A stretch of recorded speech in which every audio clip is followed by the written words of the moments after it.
할렐루야. 성도 여러분, 밤새 안녕하셨습니까? 아침 진지 잡수셨습니까? 안 드신 분들이 계셔서 대답을 못 하시는 것 같아요. 제가 이렇게 여러분에게 인사를 드리는 것은 이런 인사가 보통 우리나라의 전통적인 인사말입니다. 그러고 보면 이 한국 문화와 이스라엘 문화는 참으로 닮은 점이 많습니다. 그 닮은 여러 가지 모습 중에 인사법이 비슷합니다. 유대인은 샬롬 이렇게 인사합니다. 그 뜻은 평안하십니까? 우리말로는 밤새 안녕하셨습니까? 그런 인사죠. 이것은 두 민족이 모두가 평안하지 못한 과거의 역사를 가졌기 때문에 샬롬 또 안녕하셨습니까? 이렇게 인사를 했던 것 같습니다. 흔히들 우리 민족을 가르쳐서 평화를 사랑하는 백의 민족이라 부릅니다. 그러나 이 말은 역사적으로 평안하지 못했던 우리들의 열등감을 보상하기 위해서 스스로 붙여진 별명인지도 모릅니다. 그러면 우리 민족이 원하는 평안은 어떤 평안입니까? 물론 이 평안은 우리 민족뿐만 아니라 전 세계가 원하는 평안이기도 합니다. 전쟁도 없고 욕심도 없고 권력투쟁도 없는 서로 이해하고 공존하는 평안, 이것이 아니겠습니까? 그러나 성경이 말하는 평안은 그런 평안이 아닙니다. 우리를 둘러싸고 있는 세상은 여전히 우리들에게 염려와 걱정과 근심, 그리고 폭풍과 비바람과 같이 우리에게 어려움을 가져다 줍니다. 그러나 성경은 한 번도 이런 것들이 면제된 그런 평안을 말하지 않습니다. 그러면 성경이 말하는 평안은 어떤 평안입니까? 혹시 여러분 중에 비바람이 치고 천둥 번개 치는 날 비행기를 타보신 적이 있습니까? 그런 날에 비행기를 타면 불안하고 긴장이 됩니다.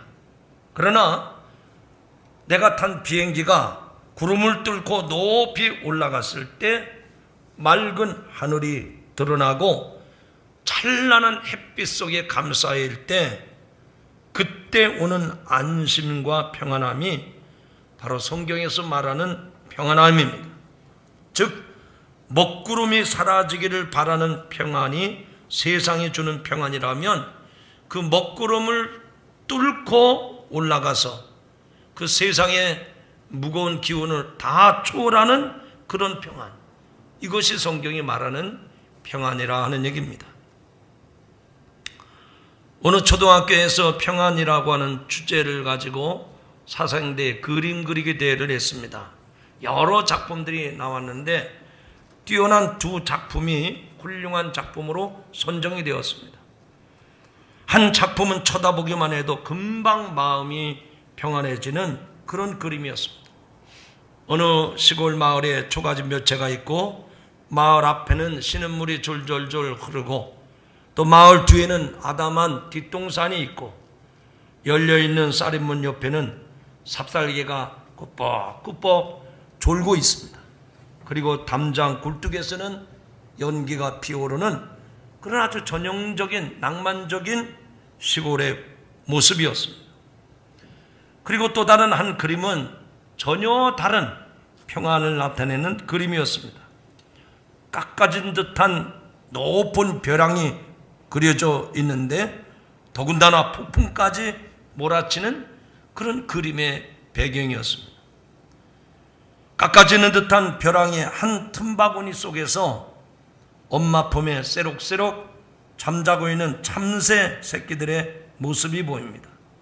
그 새끼들은 바로 앞에 벼랑 낭떠러지인데 전혀 요동하지 아니하고 평안하게 잠든 참새 새끼들의 모습이 그 그림이었습니다.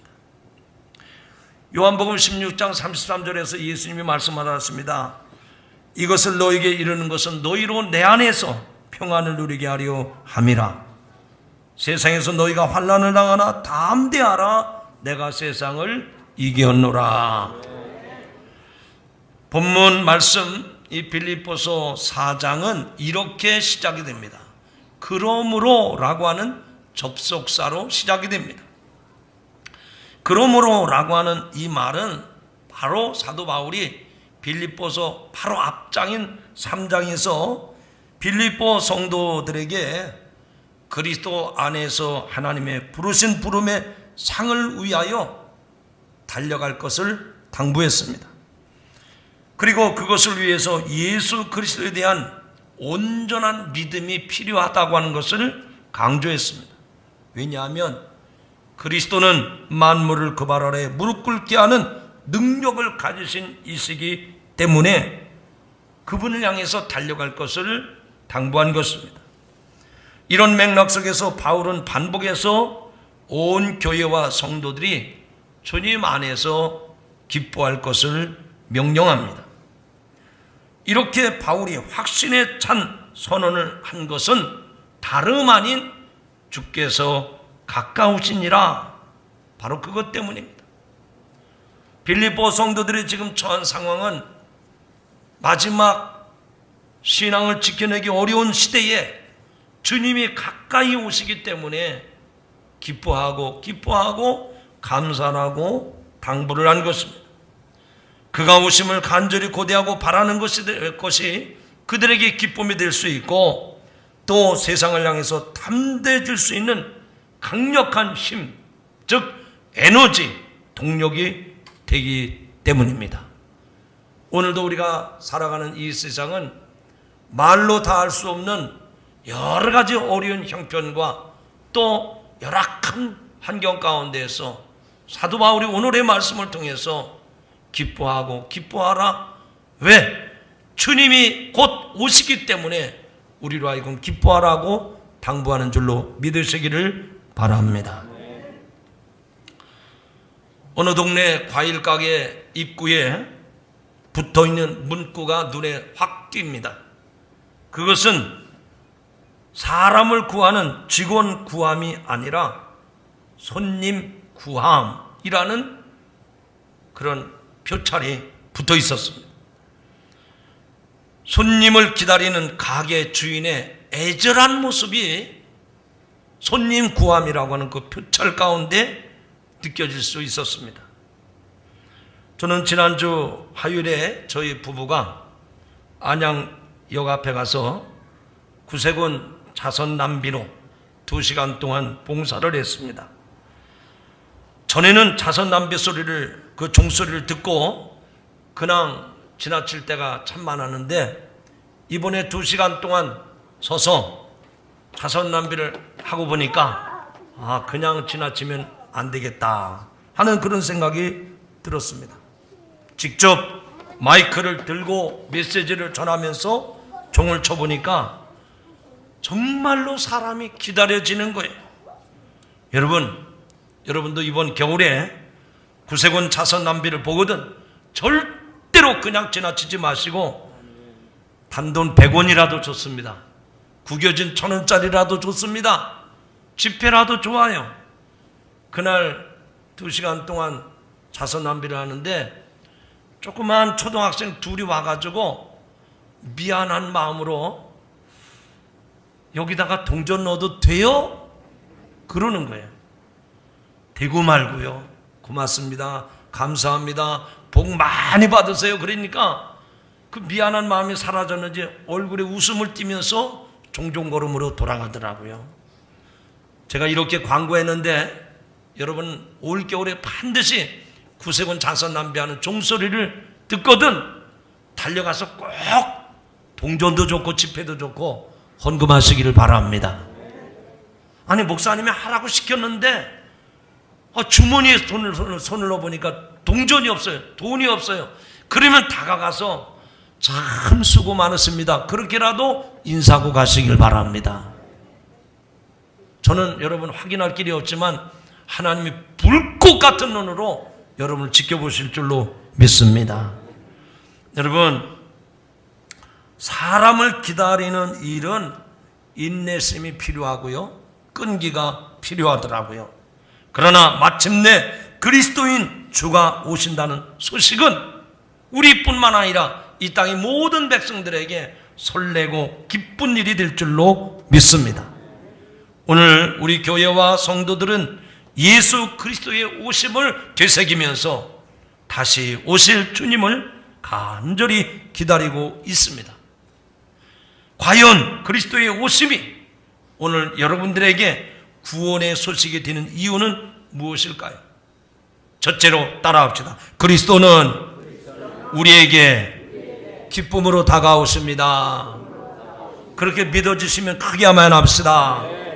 그리스도가 오심은 저와 여러분에게 기쁨이 되기 때문에 그분을 기다리고 그분을 사모해야 될 줄로 믿습니다. 사도 바울은 본문에서 주 안에서 항상 기뻐하라, 다시 말하노니 기뻐하라 라고 권면을 했습니다. 이 빌립보서의 주제는 그리스도 안에서의 기쁨입니다. 하지만 바울의 상황을 고려해 볼 때 그가 기뻐할 모습을 생각하노라면 숙연해집니다. 정말 의미심장해집니다. 왜 그렇습니까? 바울은 이 편지를 빌립보 교인들에게 보내는데 그가 감사할 만한, 기뻐할 만한 조건에서 편지를 써보내는 것이 아니라 로마의 지하 감옥 차디찬 방에서 자기가 지금 심한 어려움을 겪으면서, 아니 언제 단두대에서 자기의 목이 떨어질지 모르는 그런 암울한 상황에서 밖에 있는 빌립보 성도들 향해서 여러분 주 안에서 기뻐하십시오, 다시 말하노니 기뻐하십시오. 여러분, 그렇게 말할 수 있었던 것은 바울에게 이미 그리스도를 통한 기쁨이 주어졌기 때문에 그는 확신에 찬 메시지를 전한 줄로 믿습니다. 사랑하는 성도 여러분, 과연 무엇 때문에 바울은 어려운 처지에 있으면서 밖에 있는 성도를 향해서 기뻐하라고 명령할 수가 있었던 것입니까? 예수 그리스도는 성도의 삶 가운데 함께 하시기 때문에, 여러분들이 어떤 처지에 있든지 여러분이 처한 그 상황 가운데 예수님은 함께 하심으로 우리에게 기쁨이 되는 줄로 믿습니다. 이번 대림절을 보내는 기간 동안 여러분이 어떤 처지에 있든지 어떤 어려운 상황이 있든지 주님을 모시기만 하면 그 주님이 여러분에게 기쁨과 평화를 허락해 주실 줄로 믿습니다. 주 안에서 항상 기뻐하라, 이 바울의 명령은 주 안에서 라는 말이 성도들의 삶이 그리스도 안에 있음을 말하는 것입니다. 바꿔 말하면 우리가 그리스도 밖에 있다고 하면 기쁨이라는 걸 모른다는 겁니다. 주 안에서 있을 때 그 기쁨을 누릴 수 있다는 것이죠. 즉 성도가 항상 기뻐할 수 있는 근거는 주 안에 있을 때, 우리가 세상에 있을 때가 아니라 주 안에 있을 때 그 기쁨을 누릴 수 있다는 얘기입니다.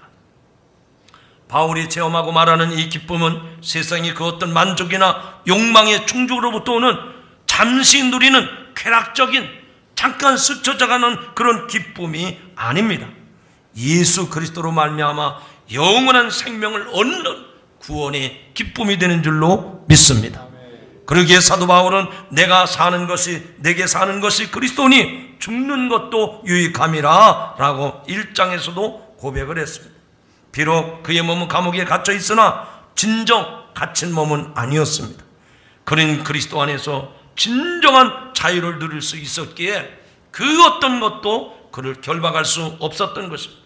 그러기에 바울은 빌립보 교인들에게 기쁨의 원천이 되시는 주 안에서 항상 기뻐하라고 말했던 것입니다.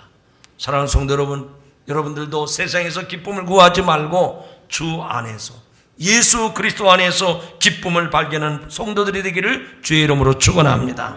우리 옆에 성도들과 서로 인사하며 인사합시다. 주 안에서 기뻐하시기 바랍니다. 구약에 나오는 하박국 선지자는 주 안에서 누릴 수 있는 구원의 기쁨을 이렇게 노래했습니다. 무화과 나무에 열매가 없으며 감람나무에 소출이 없으며 밭에 식물이 없으며 우리의 양이 없으며 외양간에 송아지가 없을지라도 나는 여호와로 인하여 즐거워하며 나의 구원의 하나님을 인하여 기뻐하리로다. 여러분, 주 안에서 누릴 수 있는 기쁨은 주위의 어떤 상황에 따라서 변하는 것이 아닙니다. 바울처럼 비록 감옥에 갇힌 상황이라도 하박국 선지자처럼 모든 것을 잃어버린 상황이 있어라도 절대적으로 주님을 신뢰할 때 그런 성도들에게 누리는 기쁨이 참된 기쁨이요 평강인 줄로 믿습니다. 바울의 첫 번째 권면은 앞서 말씀드린 것처럼 주 안에서 항상 기뻐하라. 내가 다시 말하노니 기뻐하라 이것입니다. 사도 바울이 빌립보 교인들에게 기뻐하라고 반복해서 권고를 합니다. 주 안에서 기뻐하라. 이 연결이 되어 있단 말이죠. 즉 기뻐하는 삶의 자리는 세상이 아닙니다. 어디 좋은 자리에 가서가 아닙니다. 주 안에서 하라는 것입니다. 왜냐? 그것은 주 안에서 참된 기쁨이 주어진다는 말씀인 줄로 믿습니다. 우리는 순수한 기쁨을 상실한 시대를 살아가고 있습니다. 꾸며진 기쁨, 가식적인 기쁨, 정말 말치적이고 감각적인 그런 유의가 우리의 삶의 기쁨을 대체하고 있습니다. 그러나 그리스도와 함께하는 기쁨은 세상의 것과 비교할 수 없는 참으로 충만한 기쁨이 될 줄로 믿습니다. 누가복음 2장에 보면 천사가 이르되 보라 내가 온 백성에게 미친 좋은 기쁨의 소식을 너희에게 전하노라. 이번 성탄절을 기다리는 여러분들에게 참으로 좋은 기쁨의 소식이 임하시기를 주님의 이름으로 축원합니다. 둘째로 예수 그리스도가 오심은 우리에게 용서의 소식으로 다가오기 때문에 기쁨이 됨을 믿으시기 바랍니다. 바울의 두 번째 권면은 5절인데 너희의 관용을 모든 사람에게 알게 하라. 주께서 가까우시니라. 따라합시다. 너희의 관용을 모든 사람에게 알게 하라. 여기 중요한 단어가 나오는데 관용이라고 하는 단어입니다. 이게 한문인데 우리말로 쉽게 부르면 너그러움입니다. 양보라는 얘기입니다. 그러니까 여러분들의 그 너그러움을, 여러분의 그 양보심을 모든 사람들에게 베풀어서 알게 하라는 거예요. 여러분, 이 성탄절 예수 그리스도를 믿는 성도들이 예수 그리스도의 오심을 기다리면서도 악착같이 내 것을 챙기고 악착같이 자기 것을 챙긴다면 세상 사람들이 여러분을 향해서 그리스도를 욕되게 만드는 거예요. 정말로 우리가 1년 365일 그렇게 살아야 되지만 예수 그리스도의 오심을 기다리는 이 대림절만큼은 여러분의 마음속에 너그러움과 사랑하는 용서하는 마음을 가지시고 모든 사람들을 대하시기를 주님의 이름으로 축원합니다. 그것이 예수 그리스도를 믿는 성도들의 표징에 나타나는 표징이라 그 얘기입니다. 예수 믿는데도 그런 모습이 보이지 않는다고 하면 참으로 무례한 성도가 될 수밖에 없는 것입니다. 주님의 오심이 임박했기 때문에 너희의 관용을 모든 사람에게 알게 하라고 말씀합니다. 이 단어는 영어 번역본으로 젠틀랜스라고 번역이 되어 있습니다. 즉 관대함입니다. 누구에게든지 관대하고 누구에게든지 너그러우라는 얘기입니다.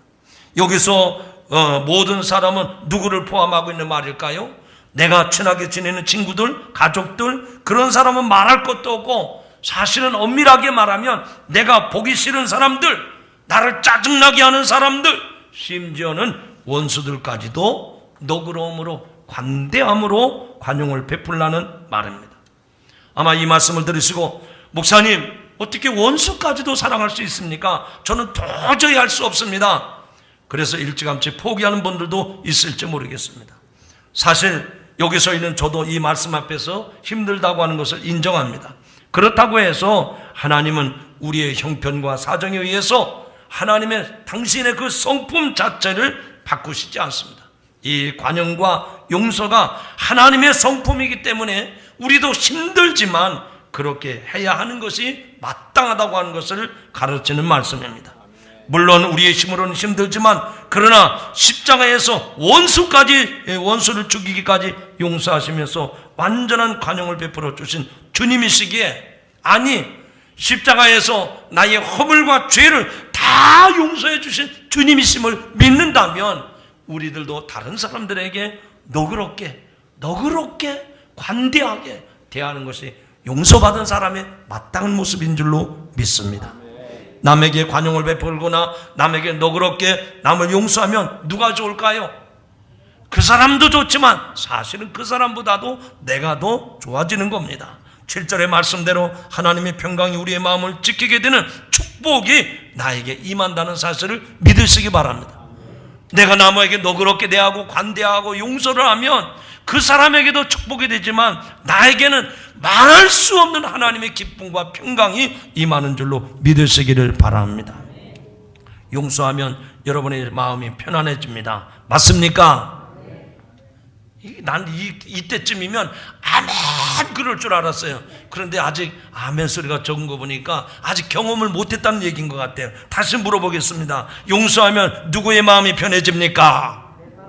내 마음이 편해지는 건 내 마음이, 그 사람도 기쁨이 되지만 내가 먼저 기쁨이 되는, 내게 평안함이 주어진다는 얘기입니다. 그런데 우리는 남을 용서하고 너그러워지기를 힘들어합니다. 왜 그럴까요? 왜 그렇게 너그럽지 못합니까? 왜 그렇게 관대하지 못합니까? 그냥 내려놓으면 되는데 그걸 못하는 거예요. 뭐 때문에 그럴까요? 한번 생각해 보세요. 그 한량한 자존심 때문에, 아무 쓸데없는 그 자존심 때문에 내가 너그러워지질 못하는, 내가 좀 양보하고 내가 좀 용서하고 내가 먼저 손을 잡아줄 수 있는데 그 쓸데없는 자존심 때문에 내가 너그러워지질 못하는 거예요. 여러분, 대부분 자존심을 세우는 경우가 어떤 경우입니까?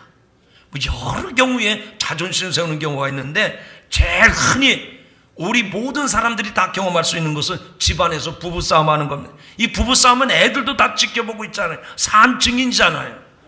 부부싸움은 칼로 물베기라고 하지만 그렇지 않습니다. 부부싸움을 하고서 자존심 때문에 서로 말을 하지 않습니다. 어느 부부가 부부싸움을 했답니다. 두 사람이 화가 나기도 했고 속도 상해서 서로 말을 하지 않기로 했습니다. 그런데 문제는 남편이 그 다음날 아침 일찍 회사에 나가야 되는데 이 말을 해야 되거든. 자기 부인한테 나를 좀 일찍 깨워줘, 그렇게 말을 해야 되는데 이 자존심이 작동이 돼가지고 말을 못하는 거예요. 그래서 노란 메모지에다가 글을 썼습니다. 말은 하기 싫고, 그래서 글을 뭐라고 썼는 거 아니에요? 여보, 나 내일 회사 일찍 가야 되니까 6시에 깨워줘요. 그래서 침대 옆에 탁자에다 딱 붙여놨어요. 그리고 잠이 들었습니다.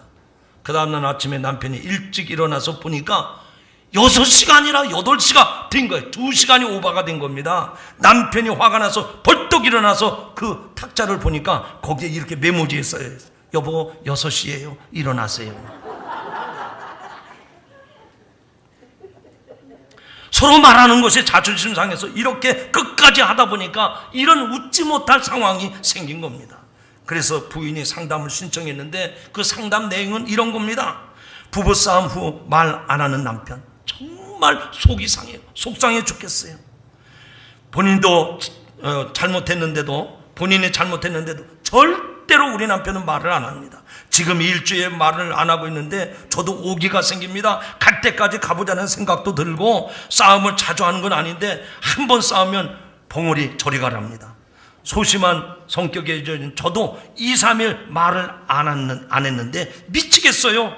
어떻게 남자가 나이 먹어도 먹을 만큼 먹은 사람이 어찌 이럴 수 있습니까? 답답합니다. 좀 저에게 도움을 주세요. 이렇게 상담을 신청했다는 거예요.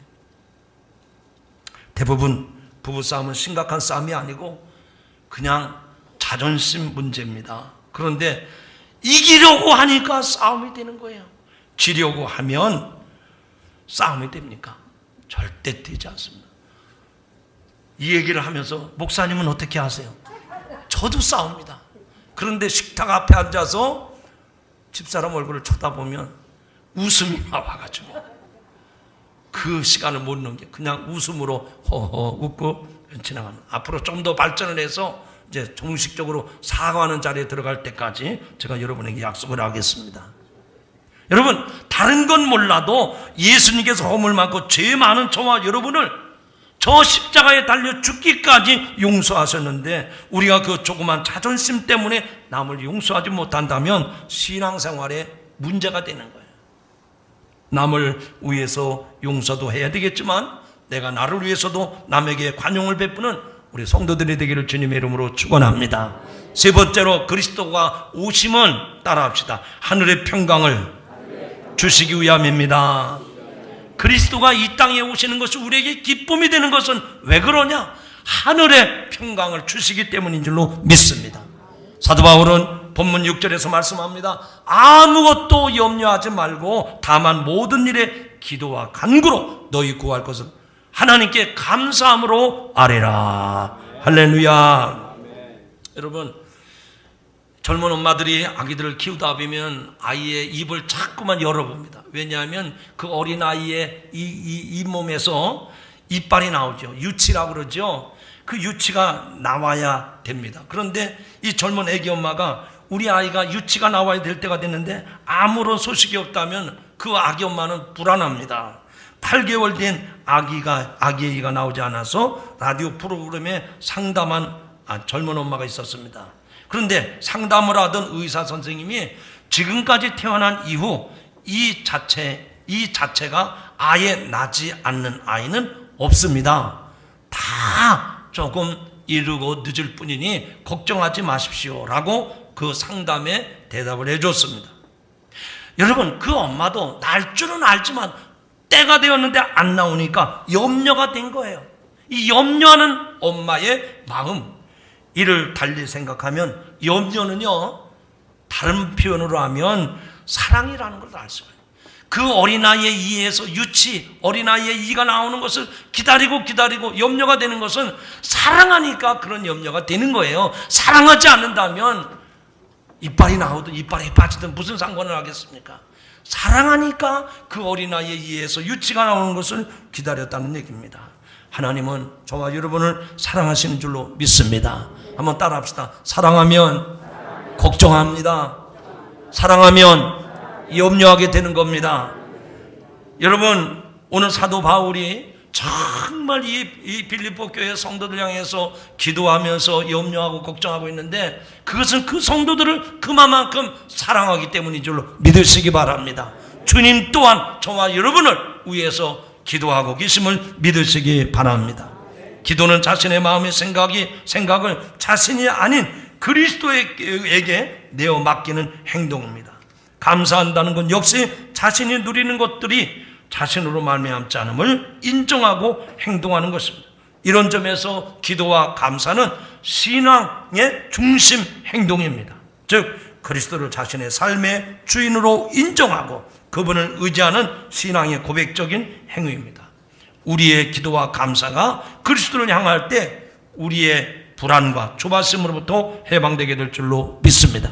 마지막으로 바울은 7절에서 말씀합니다. 하나님의 평강이 그리스도 예수 안에서 너희의 마음과 생각을 지키시리라. 할렐루야. 바울에게 기도와 감사의 행위는 하나님의 그 평강, 하나님이 주신 평강을 보장하는 것이 아닙니다. 오히려 우리의 마음과 생각을 지키시는 분이 그리스도이기 때문에 우리는 아무것도 염려하지 않을 수 있고 모든 일에 기도와 간구로 감사함으로 주님께 맡길 수가 있는 것입니다.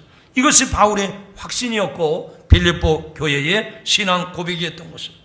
여러분, 이번 성탄절은 모든 지각에 뛰어나시고 우리의 마음과 생각을 지키시는 하늘의 평강이 저와 여러분에게 주어지는 기회가 됨을 믿으시기 바랍니다.